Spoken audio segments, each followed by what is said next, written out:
Hello, welcome back to History 321. I am Dr. Ron Traylor, and this is lecture number 11. We are still talking about slavery in the United States. Um, some of what I'm going to say is a recap, some of it is new. Just bear with me, it's all important. The United States Constitution bans the Atlantic slave trade in the original document, but we have said that the ban on the Atlantic slave trade is the only portion of the Constitution as written in 1787 that does not go into effect immediately. It does not go into effect for another 20 years, and that date is 1808. We've also said that with regard to Louisiana, the city of New Orleans was the largest slave market in the Deep South and probably in the entire nation. We've also said that even though the Atlantic slave trade officially ends in 1808, the reality is that slave smuggling from Africa continues. It continues into the United States itself, and it continues into the into Texas, which was once a province of Mexico, and then in the years before the Civil War becomes an independent republic, and then even a little bit later becomes a state of the Union. But during its colonial days and during its republic days, slaves continued to be smuggled into Texas. Now, um, not as many slaves were still coming into the United States as before, even when you factor in the smuggling. And so the interstate slave trade becomes more and more and more important in the United States, especially after what takes place in Virginia and Maryland happens. And we've talked about this to a degree. Remember that Virginia and Maryland they started life as tobacco growing colonies and then states. But tobacco sucks all of the life out of the soil. Um, and the result was that by the late 1700s, tobacco was becoming less and less popular in Virginia and Maryland because it simply was not as profitable anymore. You couldn't grow as much uh, tobacco on your farm as you had once been able to do. And those two states make the transition from being tobacco states to growing the more traditional crops such as wheat, corn, rye, barley. And we have talked about what options were left to the slave owners of Virginia and Maryland when they did not need as many slaves as they once had. And what we've said is that there were basically three options that were left open to the slave owners.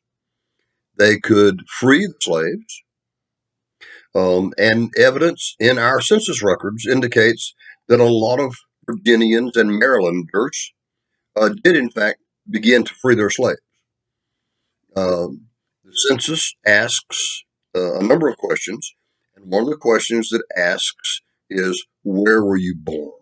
Right? And many African Americans in the early 1800s answered that question by saying that they were born in either Virginia or Maryland, and these were slaves who were living not in Virginia or Maryland, but in the deep South states. So we know. No, I'm sorry. I misspoke. Can I just do that one all over again? One of the options was to free the slaves.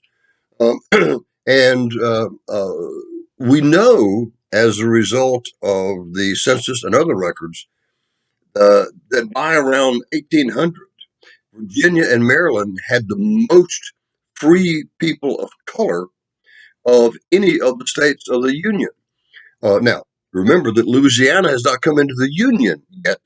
When it comes into the Union, it will surpass the number of free people of color in Louisiana will surpass the number of free people of color in Virginia and Maryland, but not until Louisiana comes into the Union in 1812. So, one of the options is to free the slaves. Another option is to lease the slave. If you have a slave that you really don't need, you can still get income from that slave by leasing that slave to someone who needs the labor but doesn't have any way to fulfill that labor. And so leasing slaves becomes not really common, but nevertheless becomes an option. And of course, the third option is to sell the slave. Now, we're getting back to where I first was talking about this and where I misspoke, but now I'm not misspeaking. This is the gospel truth. Census records later will show that many slaves who live in the deep South, right, Louisiana, Texas, Mississippi, Alabama, when asked the question, where were you born? They answered, I was born in Virginia. I was born in Maryland. So what happens is one of the three options. What's the first? Pardon me so much. What's the first option? All right. You just set the slave free. Second option is lease the slave. Third option, sell the slave. And so it becomes rather common for Virginia and Maryland to sell slaves, especially after 1795, because in 1795, the cotton gin is perfected and cotton cultivation becomes very common across the states of the Deep South. And there is a need for labor that just in just a few years previous to this did not exist in those states. So Virginia and Maryland become what we call uh, slave exporting states, and this is what we refer to as the interstate slave trade. It's within the boundaries of the United States, but it's sending the slave from one state to a different state. Now he's still a slave. He's just under. He's just living under a different master. Now, here's something that's interesting, but it makes sense when you think about it.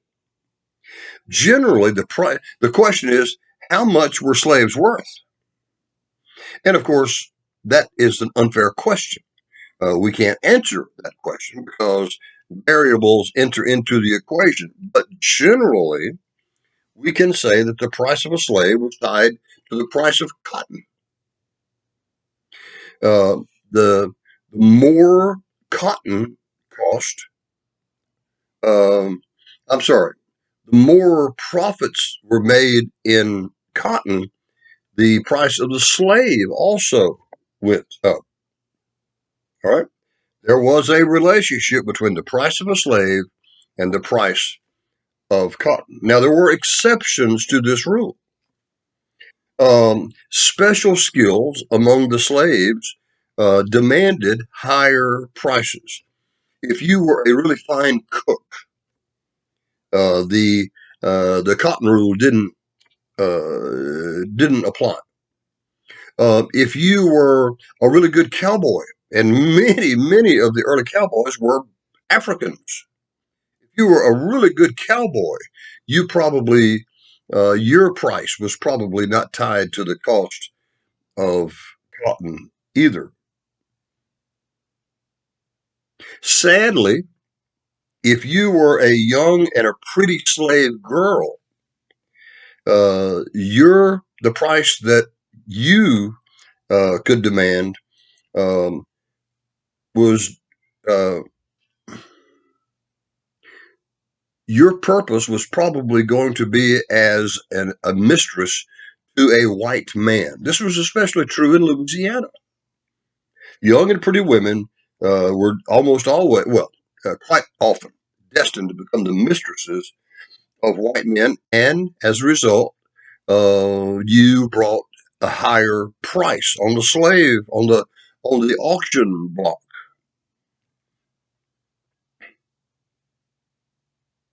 Now, let's talk about the care of slaves, and we've already talked about this to a degree. So I'm not going to spend a lot of time here. I'm just going to sort of gloss over the areas that we have already discussed. But we've already talked about the what was the average diet of the average slave. What did we say? It was cornbread, molasses, sweet potatoes, pork. We said that slaves could augment that diet, which was really delicious on a daily basis. I mean, I love all that stuff. I'm always very happy when my wife fixes that stuff for me.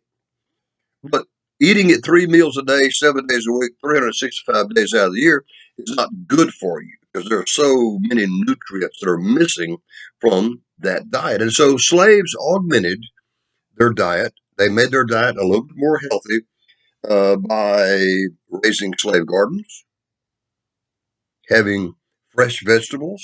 They also augmented it by fishing and hunting and trapping wild game. Something we've not really talked about is slave clothing. And once again, the quality of slave clothing varied from slave owner to slave owner. Some slave masters literally uh, would not replace their slaves' clothing until it was falling off their bodies rotten in rags. But even the best slave masters um, quite often did not provide adequate clothing for their slaves. They might have had two sets of clothing, right? Um, and then in the winter, they might have got some type of jacket. They normally went barefooted during the warmer parts of the month, and only during the cold parts of the year did they wear shoes, quite often without socks. Clothing was a little bit of, it was better quality for the house servants, maybe, than for the field hands, because the condition of the house servants reflected favorably or unfavorably on the master. So the master might give a better quality of clothing to their house servants, but it was not because he had a good heart. It was because he didn't want to look bad in the eyes of his friends. Extra clothing was quite often a common Christmas gift. We've already talked about the quality or the lack of quality of slave housing. Often very basic wooden buildings or log cabins with dirt floors, um, with or without windows. Sometimes even if they did have windows, it was not a glass window. It was a wooden window that could on hinges that could be closed when the weather got bad. There was very little furniture. Most of the furniture in the slave cabins was made by hand by the slaves themselves. Just fundamental furniture, table, chairs, beds. That's about it. A fireplace for both heating and for cooking.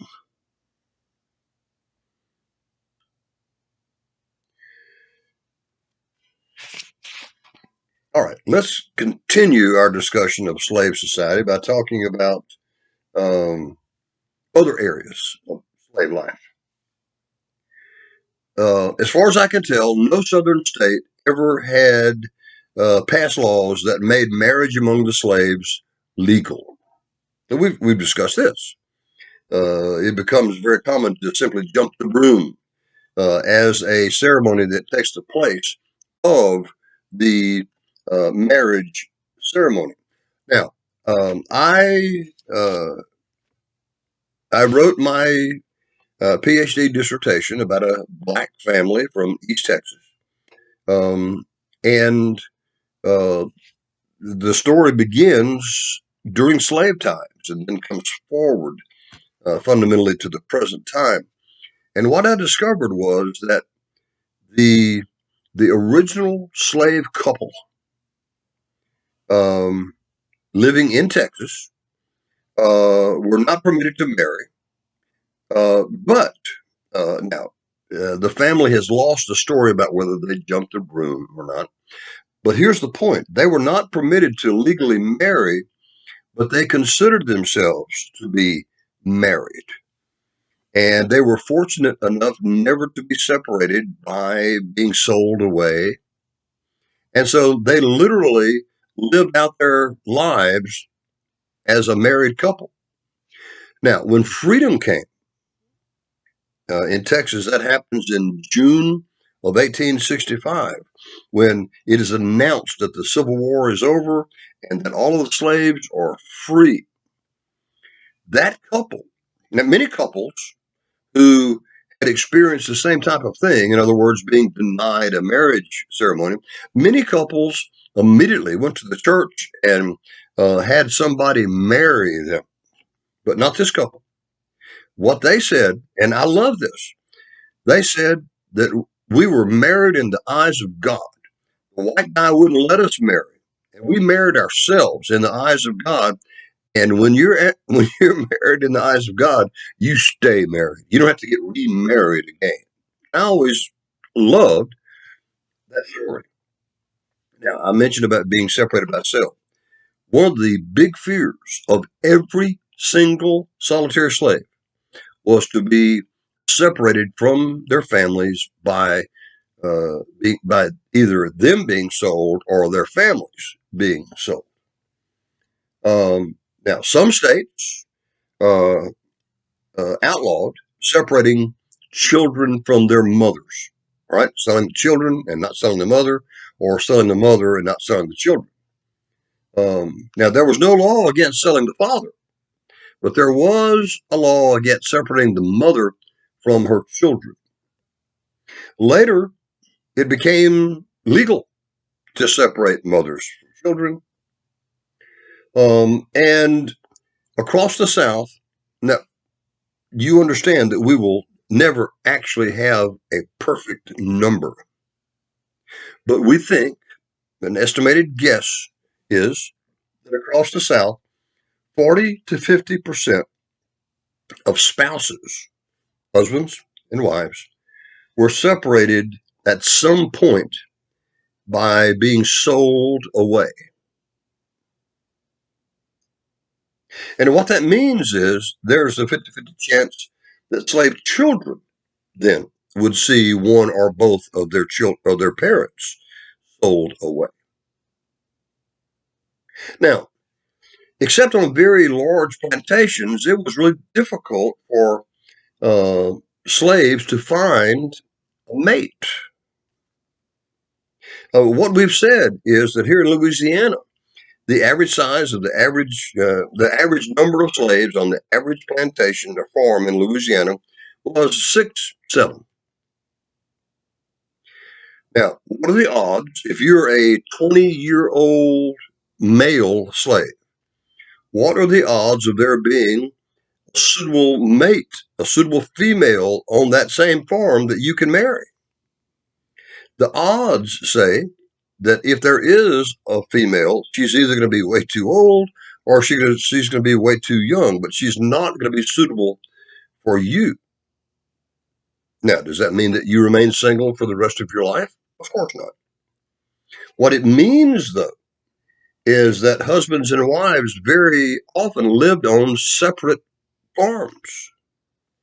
Um, we have talked about the celebrations of holidays, Christmas and Thanksgiving, 4th of July, and all those things. Um, it became quite common in the community for masters, especially at Christmas time and at Thanksgiving and at the 4th of July, to give days off from work to their slaves. And then the slaves would also be given permission to to attend parties on nearby plantations. And it was through occasions like that where single men had a chance to meet single women who were in the same boat. They couldn't find a male mate on their plantation. So it becomes rather common for them to marry. Now, generally, when a single man and a single woman and from different plantations, when they married, the the owner of the woman becomes the owner of the children. Remember that the children of slaves take on the condition of the mother. So the father is owned by one neighbor, and the mother and the children are owned by a different neighbor.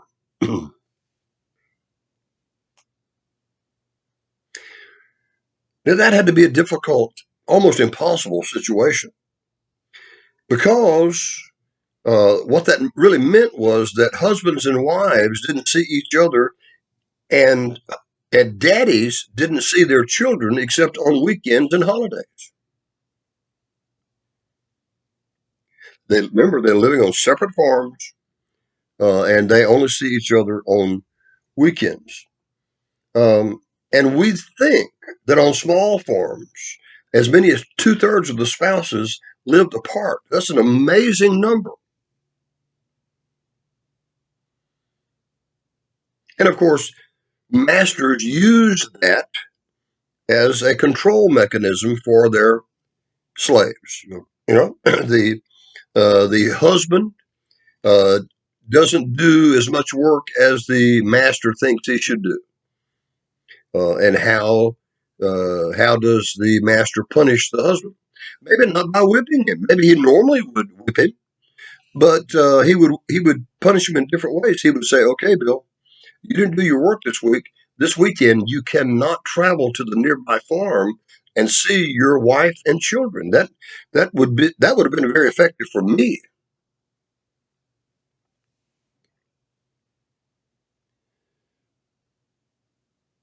Fathers were powerless to stop the sexual abuse of their daughters, and husbands were powerless to stop the sexual abuse of their wives.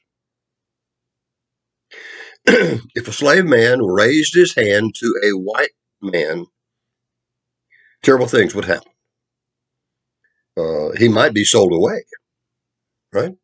And that's the very last thing that the slave husband wants to happen. So, as likely as not, even though the slave husband was outraged inside, he had to keep his mouth shut. Now, some historians, especially in the early part of the 20th century, excuse me, said that slavery destroyed the black family.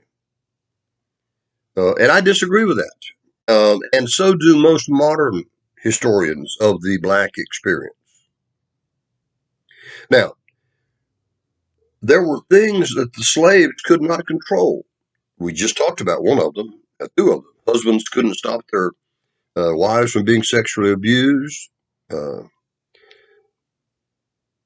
Fathers couldn't stop their daughters from being sexually abused. But that doesn't mean that the family is being destroyed. Black families were forced to become very, very flexible.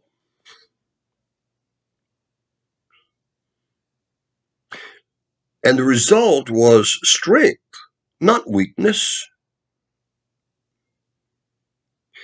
I have had some of my black students, I'll share this with you, no names. Some of my black students have come to me and said, Dr. Traylor, uh, it, I'm sort of ashamed of being the descendant of a slave. And I always say to them, as kindly as I can. I never fuss at them for saying something like that.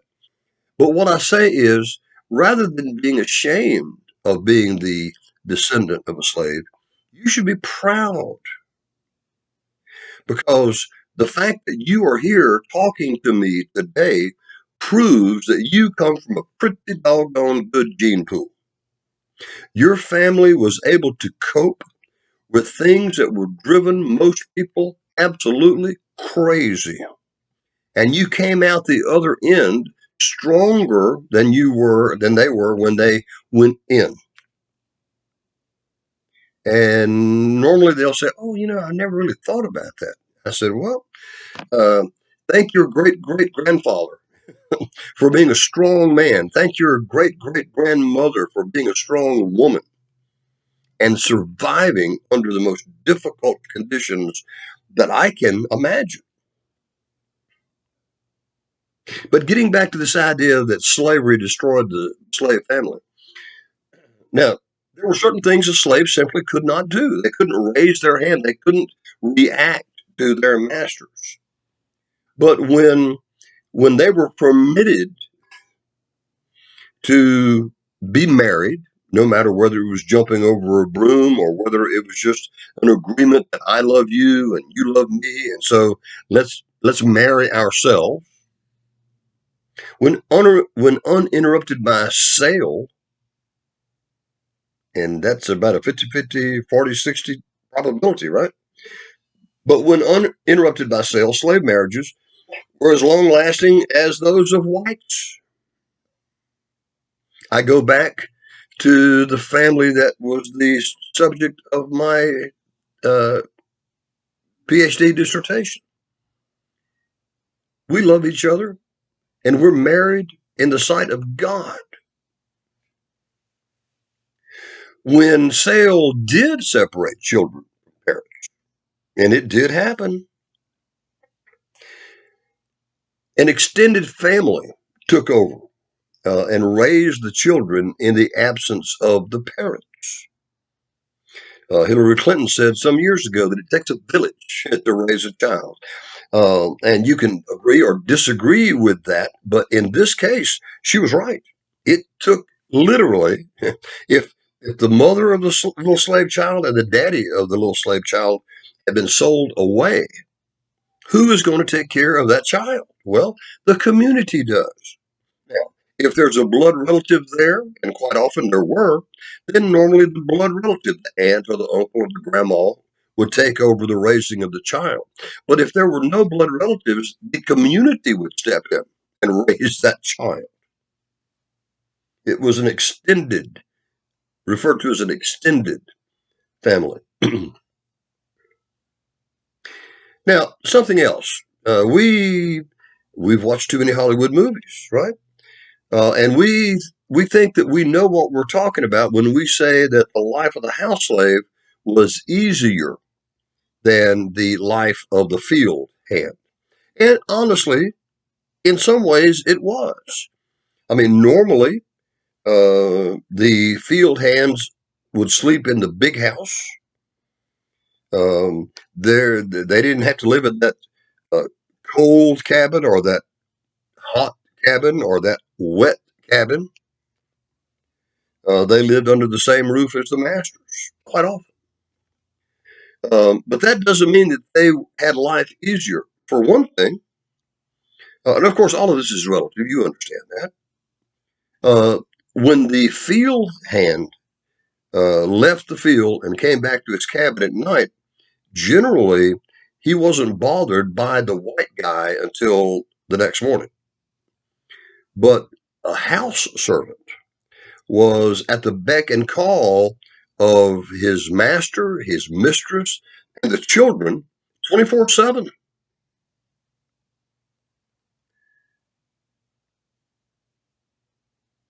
They were under the constant supervision of whites. Whites were always looking at what they were doing and being critical of what they were doing. Now, yes, it's true that the house servants probably had better clothing, but we've already talked about why that should be. It wasn't because the master was kind. It was because he didn't want to embarrass himself in front of his neighbors.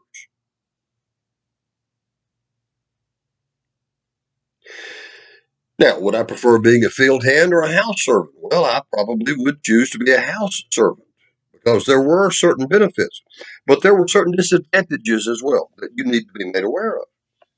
It was also illegal in most states. Excuse me.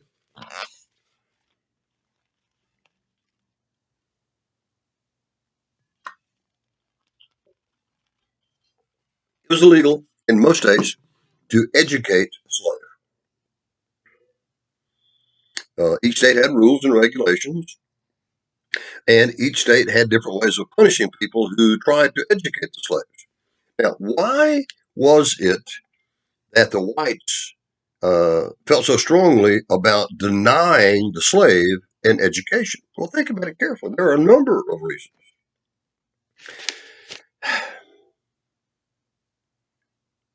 If a slave can read and write, he could potentially write his own manumission papers, couldn't he? And we know what that means, right? Freedom papers. He could say, my name is William Johnson, and I have a slave named Bob, and I am freeing Bob effective today. And so if anybody encountered Bob, they would ask for his papers, and Bob would show the document, but it was a document that Bob had written, not his master.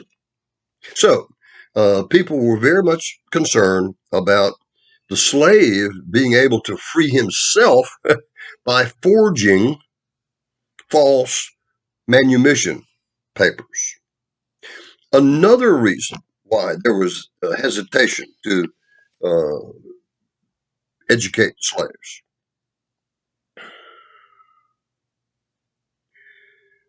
People said, whites said, that an educated slave is a dangerous slave. Uh, a slave who could read and write could read the newspapers. And in that time period, there were always stories in the newspapers about slave rebellions here or slave rebellions there, and what the slaves had done and how the successful ones had got away with it. There were stories of slaves murdering their master or murdering their mistress. There were stories of there were announcements in the newspaper about runaway slaves. And so, but the slaves could only discover those things if they were able to read, right? So, it was to the advantage of the slave owner to deny the slave the ability to read and write.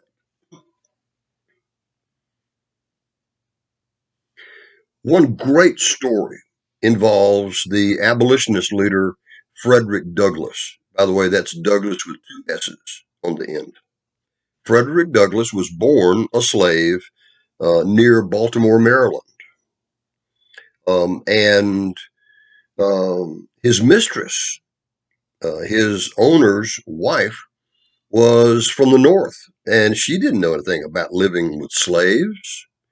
And so she was educating her children at home. We would refer to that as being homeschooled today, right? She had children, and she was educating those children in the home. And whenever the kids would go to school, little Frederick, she would invite little Frederick in also. And so he was learning right along with the white children. Well, one day, the story goes, the lady's husband walks in while all this is happening, and he is outraged when he sees Frederick, the little slave boy, there in the home classroom. And he orders his wife, stop doing that. Well, she does. She stops because in those days, women were expected to be obedient. But it was too late. The seed had been planted in Frederick Douglass's brain. He discovered he liked to read. He liked to write. He loved knowledge. And once it was denied him at his mistress's table, he found other ways to receive an education. For example, he told the story himself. There in Baltimore, was a seaport. He would go down to the docks, and there were always kids playing there on the docks, white kids, and he would steal food from his mistress's pantry. Especially, he said, I would steal the leftover biscuits. He would go down to the docks, and he would bribe the white kids, and he would say, "Look, if you'll tell me what you learned in school this week, I'll give you one of my mistress's good homemade biscuits." Hey, look, what Southern kid has ever been able to turn down a good homemade biscuit? I certainly can't. That explains my waistline.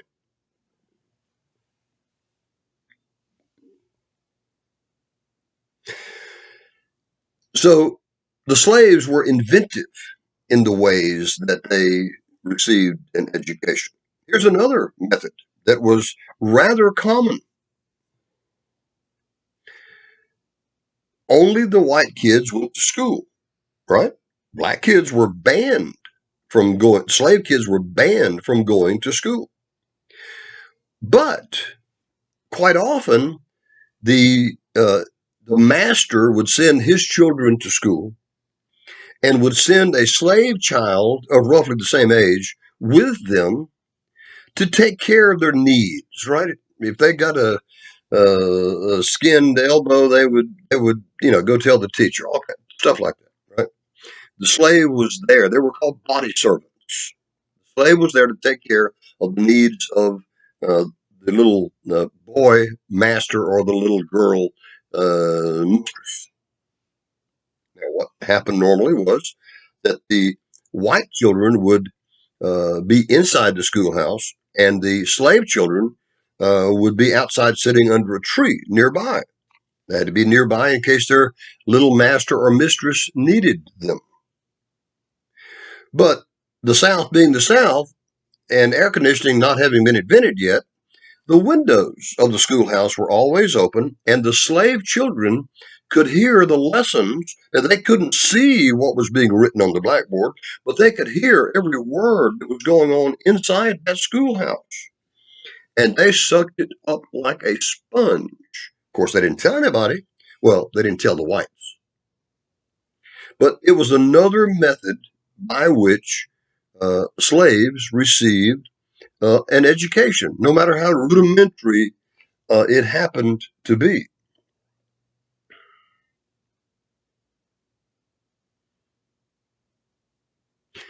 Sometimes the whites intentionally disobeyed the laws and they educated their slaves.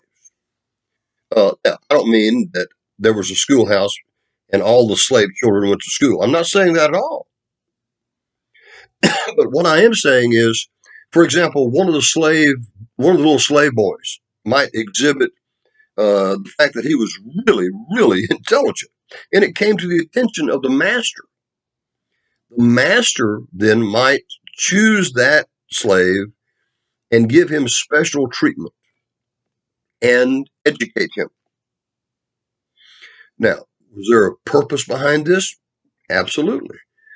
We mentioned here a while back that sometimes slaves literally ran the businesses of their master.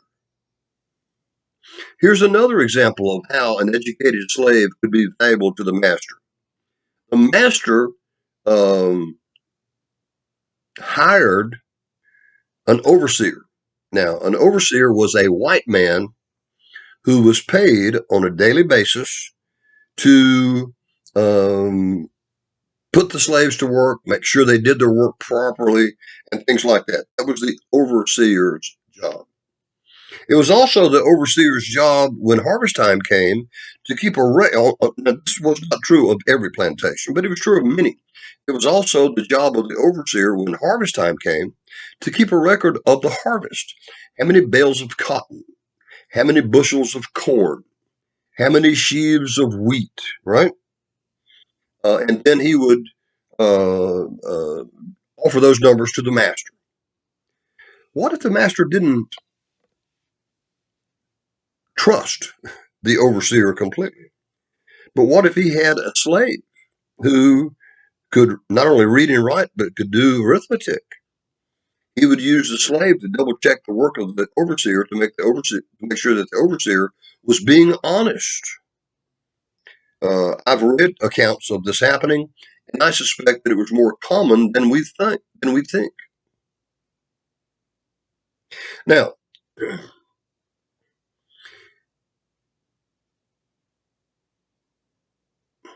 after freedom came, once slavery was a dead institution, uh, W.E.B.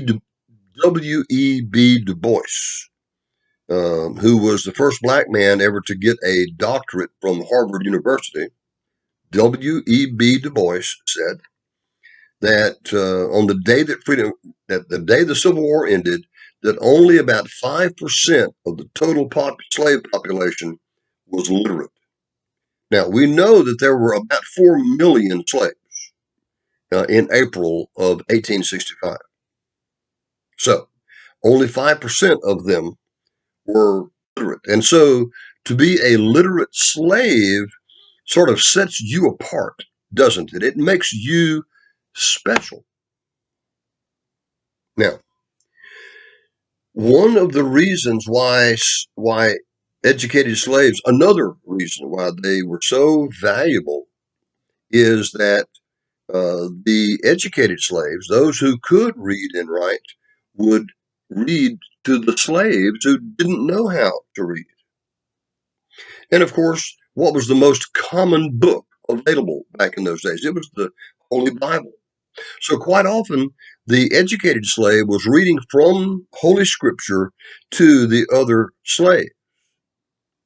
And when freedom came,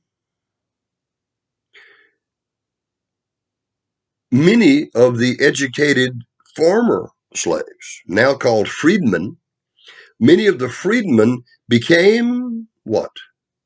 Ministers of the gospel, because they knew their Bible frontwards and backwards. They had been reading it secretly uh, for themselves, and they had been reading it aloud for the other slaves for years and years and years. And so the minister becomes an extraordinarily important part of the black community in the years after freedom came. Have you ever wondered why so many of the leaders of the civil rights movement were ministers of the gospel? I mean, the first one that comes to mind, obviously, is Dr. King.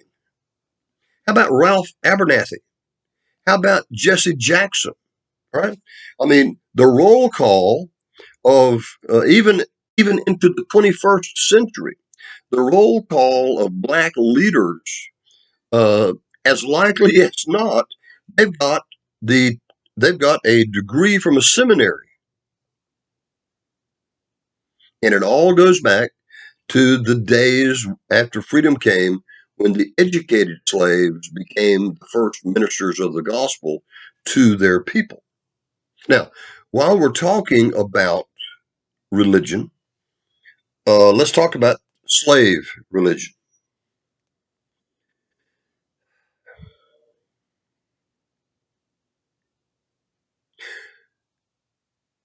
Many whites, uh, in the early days of our nation, many whites did not want their slaves to become Christian.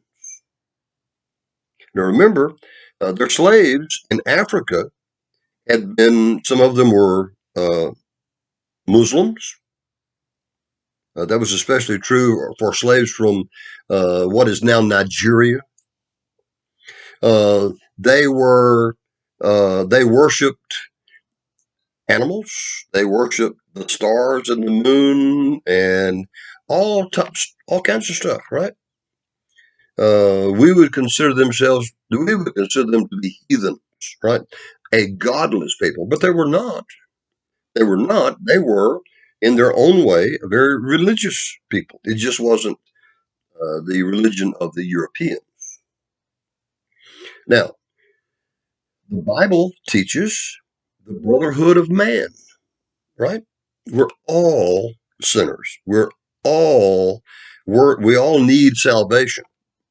And the masters knew their Bible. They might not live it, but they were aware of the content. And they were afraid that if they permitted the slaves to become Christian, then that would obligate the whites to accept their Christian brothers as equals. And so, at least in the early days of the country, especially in the 1600s, many slave owners hesitated to permit their slaves to go to church and most of them were Protestants, and permit them to get saved, right? Now that changed slowly over the years, and masters were able to separate the idea that their slaves were Christians from the idea that Christianity meant equality. So, by the 1700s into the 1800s, most slaves were Christians.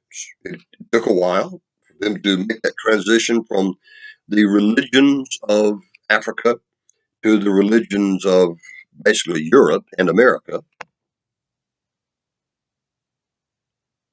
As a matter of fact, the masters went so far, they did a sort of a 180 turn. They figured that uh, permitting the slaves to become Christian would result in a better slave. Now, how's that possible? Well,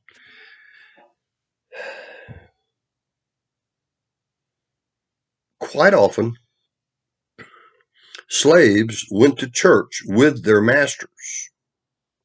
Now, it differed from state to state. It it differed from county to county. It differed from town to town. But generally,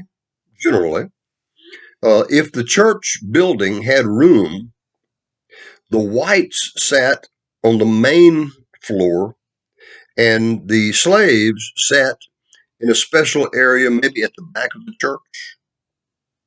Or if the church had a balcony, slaves would sit up in the balcony. They did not sit mixed up with the whites, though, unless, now, every once in a while, the slave nurse, the slave babysitter who took care of the children, would sit with the family in the white section so that if the baby began to fret or something, the slave woman could take care of the baby. But except for that, they were separated, they were segregated. Now, the reality is that if blacks and whites are in the building together, that means that they are going to hear the same sermon, aren't they?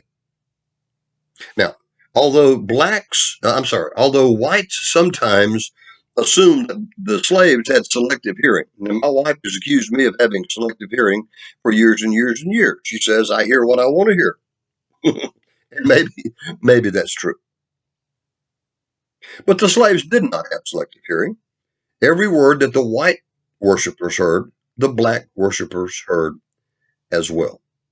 Now, the whites, um, the whites, the white ministers would basically preach two different sermons. Now, you got a mixed race congregation, right? The white minister would preach two different sermons. The one that he preached to the whites was the typical Sunday morning sermon for the typical Protestant, if there's such a thing, right? Teaching brotherly love, love your neighbor, help your neighbor, uh, right? And then, and of course, the slaves were taking all this in, but the white minister was preaching that as if the slaves had selective hearing. Then he would direct his thoughts to the slaves. And the sermon that he taught, that he preached to the slaves, had no variation. It was the same sermon week after week after week. What was the message? Slaves, obey your masters, over and over. Now, the slaves understood the scripture. They might not be able to read it, except for the educated few, but they understood it. They soaked it up like a sponge, and they instinctively understood that there should be no divisive message, one message for whites and another message for slaves. Um, and they worshiped accordingly. And when they could worship alone, they did so. Okay, so it's Sunday. Everybody's been to church, right? The white master and his family, the black slave and his family, they've both been to church. Then Sunday evening, when it starts to get dark, in the slave quarters, the slaves worshiped as they wanted to. Now, they had to be very careful. They had to stay out away from the prying eyes of the whites. But they began to worship in the way that they chose to worship. If someone was educated, they would read from the Bible. If there was no one there who was educated, they would recite scripture from memory. Someone would get up and preach a sermon. And what was the sermon? Well, it varied, but it almost always included brotherly love, the brotherhood of man, the chance for salvation. Those were the common themes that ran through that slave service. Now, quite often, and they had to keep the noise down. The slaves still worshipped in a way that was reminiscent of the way they had worshipped in Africa, even though they're worshiping in a Christian way now. The mechanics of worship were still the African ways. Dancing had always been a very integral part to worship in Africa. Holy dancing. Yeah, I've heard it described. Shouting. You get so excited worshiping God that you just can't hold it inside. You gotta let it out.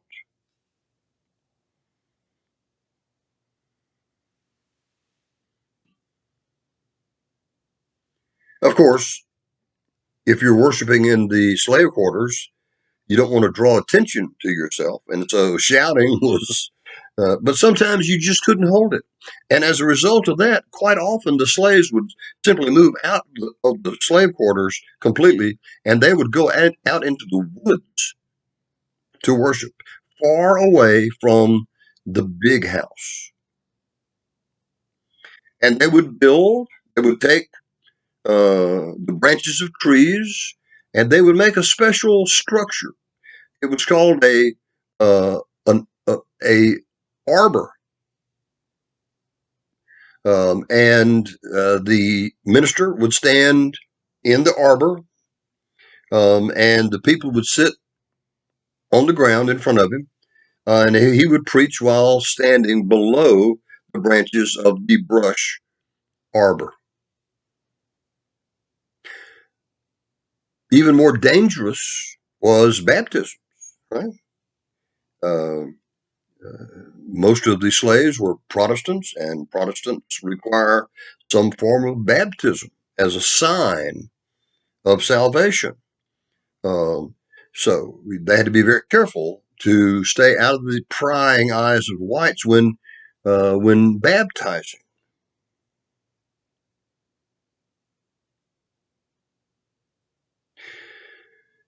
Now, when freedom came for the slaves, there was no longer a need to worship in secrecy, was there? And blacks very quickly, one of the first things And this, I remember how much this surprised me when I was in grad school because I had never read this before. And I got into grad school and I started reading it all the time. One of the very first things that the former slaves, the freedmen, did once they received their freedom is they separated themselves from the white churches. Now, this hurt the feelings of the whites. They couldn't understand why their black members had all of a sudden walked away and formed their own church. But the reality was that the former slaves, they were desperate to worship in a way that they wanted rather than in a way that was controlled by their former masters.